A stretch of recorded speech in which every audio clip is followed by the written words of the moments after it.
Les changements d'horaire à la SNCF ont fait réagir le président de la région des Pays de la Loire, Jacques Auxiette. Trains régionaux qui sont pourvoyeurs de chiffre d'affaires, trains à grande vitesse, travaux, communications parfois confuses, décisions bicéphales, réseau Ferré de France et SNCF, bref, de quoi s'interroger sinon s'inquiéter pour Jacques Auxiette. Ça traduit le fait que les cheminots au sens large sont des gens très compétents, ce que l'on savait, et qui sont capables en un temps record d'adapter les nouveaux horaires et de faire circuler les trains à peu près à l'heure, ce qu'on ne doutait pas. Mais je pense que le problème n'est pas là. Toute personne ne contestait la capacité des cheminots à faire rouler des trains et à fixer des horaires. Ce que nous contestons aujourd'hui, c'est toute la communication, de mon point de vue, relativement fallacieuse, qui a été faite autour de cette affaire. Premièrement, qui a décidé ? Personne ne le sait. Or, c'est Madame Costusset-Morisset qui, en février, a décidé de lancer cette grande perturbation. Pour quelle raison ?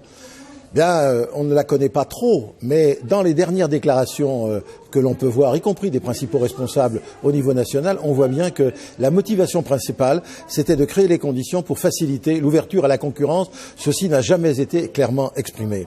Le deuxième point, c'est bien évidemment le fait qu'il y avait l'ouverture d'une nouvelle ligne TGV, Rhin-Rhône, qui est tout à fait positive. Troisième élément, c'est effectivement qu'il y a des travaux, là encore, quelque chose de tout à fait positif, mais il y a depuis toujours un certain nombre de travaux, et c'est pas les travaux qui modifient les horaires. Il y a un certain nombre de modifications lorsqu'il y a des travaux. On a connu ça sur Nantes, La Roche-sur-Yon, les Sables-d'Olonne. On met des bus à ce moment-là, et les usagers, les voyageurs sont tout à fait conscients de cette nécessité, comme lorsqu'il y a des travaux routiers, il y a des déviations, tout ceci est normal. Et le troisième élément, c'est le cadencement dont on n'a pas trop parlé, qui est un élément tout à fait intéressant en perspective, n'est-ce pas, qui permet une meilleure lisibilité des horaires, qui permet également une meilleure rationalité dans l'usage des voies, mais qui n'est pas à l'ordre du jour, puisque pour pouvoir assurer un vrai cadencement, il est nécessaire d'avoir des financements pour augmenter le nombre de trains. Donc tout ça, c'est un grand brouillard. La communication qui a été faite sur les travaux est une communication, encore une fois, fallacieuse. Et puis, d'un autre côté, je pense que les autorités organisatrices, que sont notamment les régions françaises, et le chiffre d'affaires des trains de proximité, c'est 6,8 milliards d'euros par an. Ça veut dire qu'on pèse un peu quand même dans l'organisation des déplacements de proximité, n'ont absolument pas été concernés par cette démarche-là, et on fait croire que c'est la SNCF qui pilote le ferroviaire en France. Non, la SNCF a la responsabilité, qui est lourde, et elle le fait plutôt bien, de faire rouler les trains, ce qui n'est pas la même chose que d'exercer une responsabilité politique.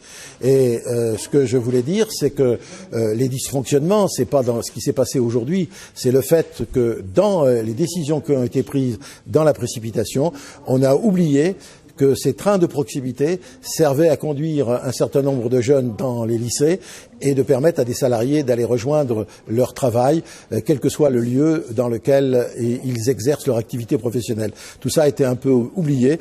Ça traduit le fait que de temps en temps, les élus de proximité que nous sommes sont parfois plus utiles que les technocrates. Un pays qui fonctionne est un pays, dit-on, dont les trains arrivent à l'heure. Mais tout dépend, bien évidemment, de l'heure du départ. Attendons pour voir.